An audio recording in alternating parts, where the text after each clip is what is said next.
തളിച്ചു കൊടുക്കൽ പൂജ നടത്തി ഞാൻ ഭഗവാന്. കുറുമ്പാലും നടത്തി പ്രസാദവും വാങ്ങി.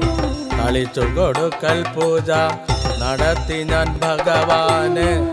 കുറുമ്പാലും നടത്തി പ്രസാദവും വാങ്ങി.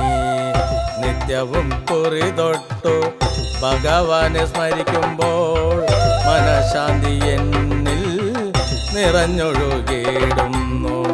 നിത്യവും കുറി തൊട്ടു ഭഗവാനെ സ്മരിക്കുമ്പോൾ മനഃശാന്തി എന്നിൽ നിറഞ്ഞൊഴുകിയിടുന്നു. മനഃശാന്തി എന്നിൽ നിറഞ്ഞൊഴുകിയിടുന്നു. അന്യയിലുണർന്നപ്പോൾ കൺകുളിർക്കെ കണ്ടപ്പോൾ